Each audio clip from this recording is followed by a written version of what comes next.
मैं doctor Madhuri Gurande Laha, consultant obstetrician at Motherhood hospital Kharadi. आज हम थोड़ा बात करेंगे कि हॉस्पिटल में कब आए डिलीवरी के लिए, क्या प्रिपरेशन होनी चाहिए।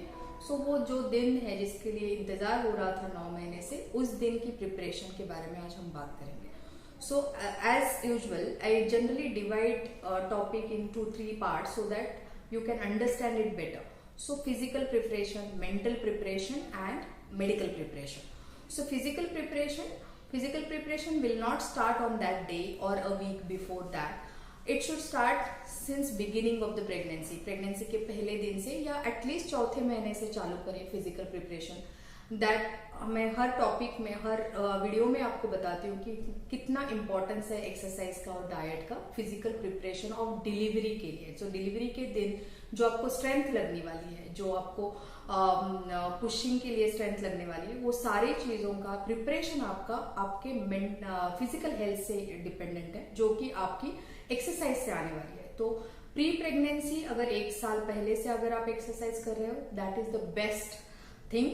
अगर नहीं तो एटलीस्ट प्रेगनेंसी में चालू करिए और चौथे महीने से फिजिकल प्रिपरेशन में ज्यादा ध्यान दीजिए डाइट और एक्सरसाइज के थ्रू। Exercise, as I generally say, exercise should include more of a leg muscle, chest muscle and back muscle. These are the 3 main muscle group which you should work on, and other things are stretching, flexibility, mobility, and more important is breathing exercises, because breathing exercises बहुत बड़ा role play करती है delivery day के time पे। तो अगर आपने breathing exercise पहले से किए हैं, सीखे हैं, अच्छे से करते आ रहे हैं, तो उस दिन आपको काफी हेल्प मिलेगी। So breathing exercise. So this is about the physical preparation. Second part is mental preparation. आजकल ये ज्यादा इंपॉर्टेंट है कि मेंटल प्रिपरेशन, दो आप प्रेग्नेंट हो फिर भी मेंटली प्रिपेयर ही नहीं हो पा रहे हैं पेशेंट कि उस दिन क्या होगा। नर्वसनेस बहुत ज्यादा होती है, कब जाना पड़ सकता है, क्या होता है, कितना टाइम लगता है, पेन कितना होगा, ये बहुत सारे क्वेश्चंस पेशेंट्स के दिमाग में चलते रहते हैं। सो आई थॉट कि मेंटल प्रिपरेशन में ज्यादा फोकस करें, हम पहले से ही मेंटली प्रिपेयर हो जाए कि कभी भी वो दिन आ सकता है। जनरली जो नॉर्मली हम बोलते हैं कि 37 वीक्स के बाद कभी भी पेन चालू हो सकते हैं, या तो पेन चालू हो जाएगा या वाटर ब्रेक हो जाएगा या कुछ सिम्टम्स मिलेगा जिसमें आपको हॉस्पिटल में पहुंचना होता है। बट कभी कभी इन कॉम्प्लिकेशन कंडीशंस में प्री टर्म डिलीवरी में 34 वीक्स के बाद या 30 वीक्स के बाद भी ये नौबत आ सकती है। तो आपकी मेंटल प्रिपरेशन शुरू से होनी चाहिए कि अगर ऐसा कुछ भी होता है तो immediately I should reach hospital. So first question is when, second question is कितना टाइम लगता है, तीसरा ड्यूरेशन, एंड तीसरा पेन, एसोसिएटेड पेन, क्या मैं बर्दाश्त कर पाऊंगी क्या इतने पेन। सो ये 2-3 क्वेश्चन दिमाग में जनरली घूमेंगे। तो कब ये अनप्रेडिक्टेबल होगा, 37 वीक्स के बाद, any time. So don't think आपको डिलीवरी एक्सपेक्टेड डेट अगर 1 तारीख दिया है तो 1 तारीख को ही डिलीवरी होगा, नहीं। मोस्ट ऑफ द पेशेंट उसके पहले ही 3 हफ्ते पहले ही पहुंच जाते हैं विद पेन या वाटर ब्रेक। तो बी मेंटली रेडी कि 3 वीक्स प्रायर, लास्ट 1 मंथ और 3 वीक्स में कभी भी आपको अलार्म सिम्टम्स मिल सकते हैं जिसमें आपको हॉस्पिटल पहुंचना पड़ेगा। सो डोंट थिंक कि वो 1 तारीख जो एक्सपेक्टेड डेट ऑफ डिलीवरी है उसी दिन डिलीवरी होने वाला है, नहीं। दूसरा ड्यूरेशन, कब कितना टाइम लगता है लेबर प्रोसेस में, क्या होता है। तो duration it may depend, patient get scared to know that कि कभी 12 घंटा, कभी 18 घंटा, कभी 24 घंटा, कभी 24 घंटे से ज्यादा भी लगता है। But understand these are the phases. इतना स्ट्रॉन्ग पेन 24 घंटा नहीं रहने वाला है। अर्ली पेन बहुत माइल्ड होते हैं which you can tackle very easily even at home also. So पहले पेन 1-2 दिन भी रह सकते हैं या कुछ घंटों तक रह सकते हैं। वो लेबर पेन्स माइल्ड होते हैं जब पेशेंट लेटेंट फेज में होते हैं। स्ट्रॉन्ग पेन जनरली 4-5 घंटे के होते हैं। अब उसको टैकल कैसे किया जाए, so don't worry at all. Nowadays painless anaesthesia आ चुका है। मेरे almost all patient do take epidural analgesia, जिसमें पीठ से सुई दे के ड्रग डाला जाता है। तो आपको पेन तो आते हैं बट आप महसूस उतना नहीं कर पाओगे। So you can tolerate these active labour pens. So understand, be mentally prepared for pain, but don't get scared. We have an option of epidural by which you can tackle this active labour pains. Second pain होता है stitches का। Even normal delivery होने के बावजूद भी stitches लगते ही है। उसके स्टिचेस के पेन उसके बाद 4-5 दिन रहते हैं। अगेन पेन किलर्स दिए जाते हैं, कुछ मेडिसिन से ही आपका वो पेन सेटल किया जा सकता है। गर्म पानी में बैठना, सीट्स बाथ जिसको बोलते हैं, उससे भी काफी पेन रिलीफ होता है। सो gate mentally ready for the pen but don't get scared of that pain. Duration it is again unpredictable, her patient के लिए अलग अलग होगी। सो बी पेशेंस। हो सकता है आपका प्रोग्रेस फास्ट होगा, हो सकता है आपको थोड़ा ज्यादा टाइम लगेगा। हर पेशेंट का अलग अलग ड्यूरेशन हो सकता है। कब पहुंचना चाहिए? कभी भी।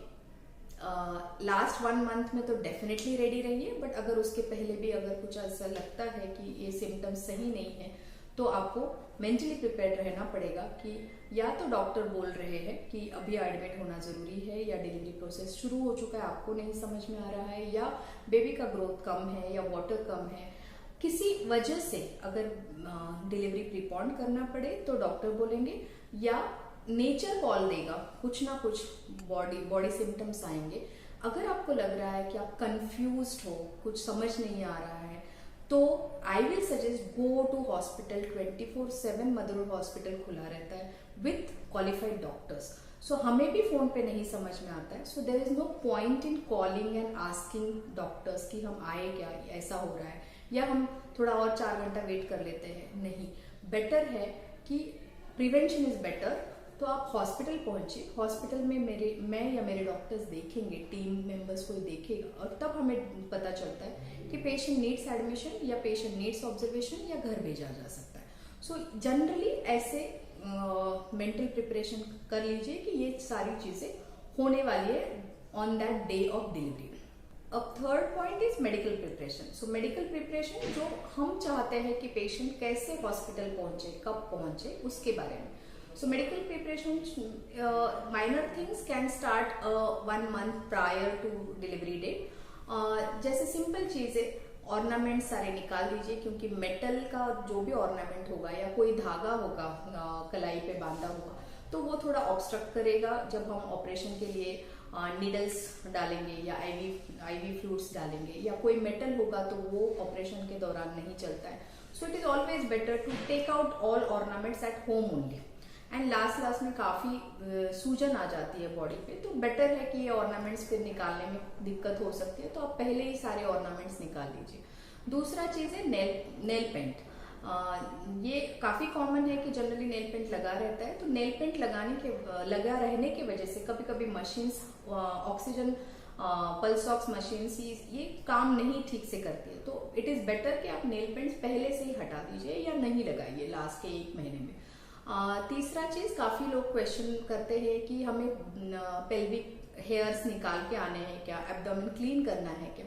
ये जरूरी नहीं है, आप चाहे तो कर सकते हैं, बट अगर आप हॉस्पिटल में आते हैं तो हॉस्पिटल में पार्ट प्रिपरेशन होता है, उसमें आराम से ये चीजें हो सकती है। चौथा, क्योंकि डिलीवरी के बाद आपको अपने लिए समय सच में कम मिलने वाला है, तो अगर आपके ब्यूटी पार्लर के कुछ काम है तो आप पहले ही आप सारी चीजें निपटा सकते हैं। सो डिलीवरी डेट के पहले एक आध महीना पहले से आप ये सारी प्रिपरेशन शुरू कर दीजिए। वैसे ही ये कॉमन क्वेश्चन है कि बेबी बैग या डिलीवरी बैग में क्या क्या डालें, क्या तैयारी रखें, कब रेडी रखें।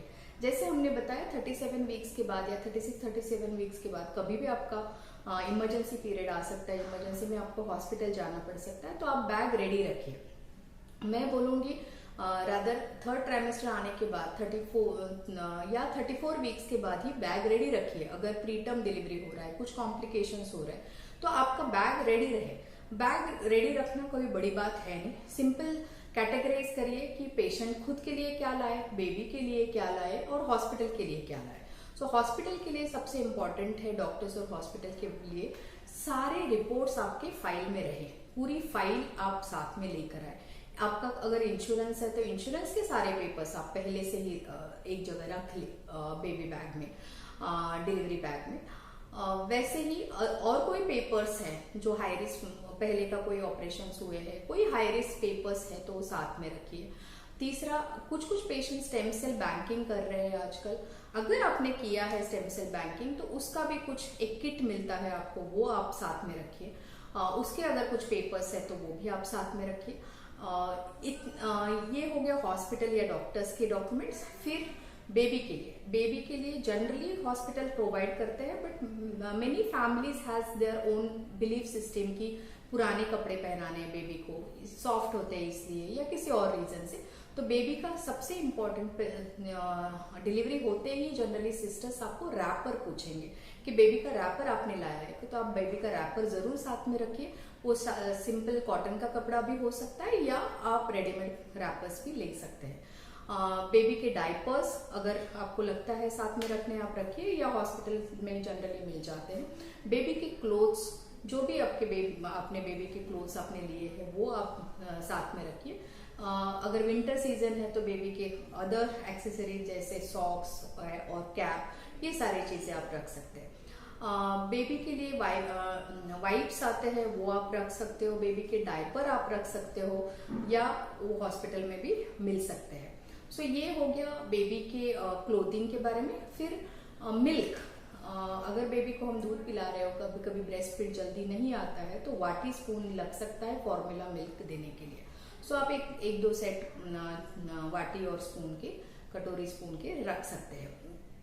ये बेबी की तैयारी। अब खुद के लिए, पेशेंट खुद के लिए क्या रखे? जनरली हॉस्पिटल में गाउन्स दिए जाते हैं, बट अगर आपको लगता है कि एक आध सेट आपने रखना है तो आप मैटरनिटी गाउन रख सकते हैं, मैटरनिटी ब्रा रख सकते हैं। तो इसकी शॉपिंग आप पहले से कर लीजिए और साथ में रखिए।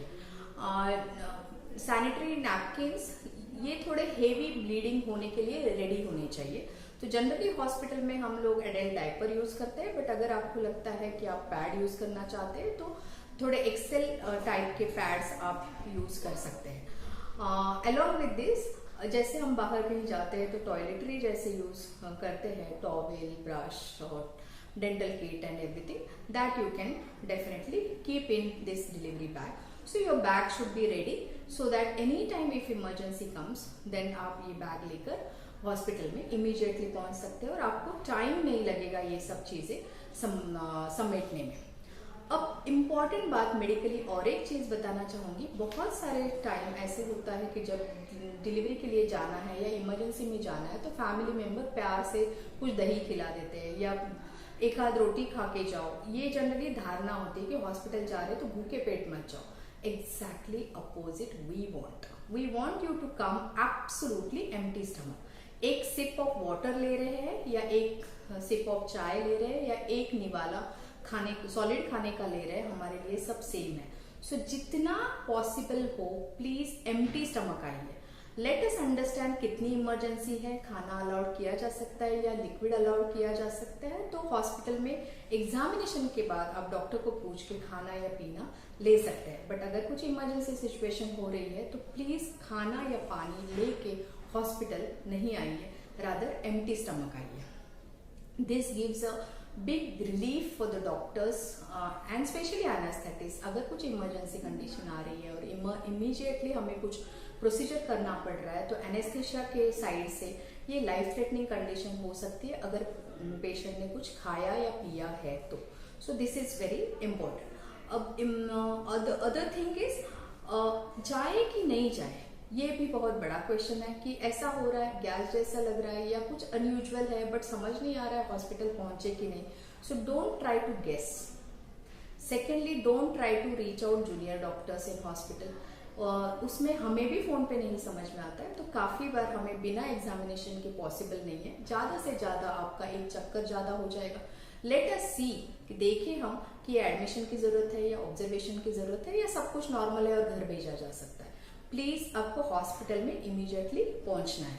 तो यही 2-3 चीजें होने वाली है, एडमिशन होगा, ऑब्जर्वेशन होगा या आपको घर भेजा जाएगा।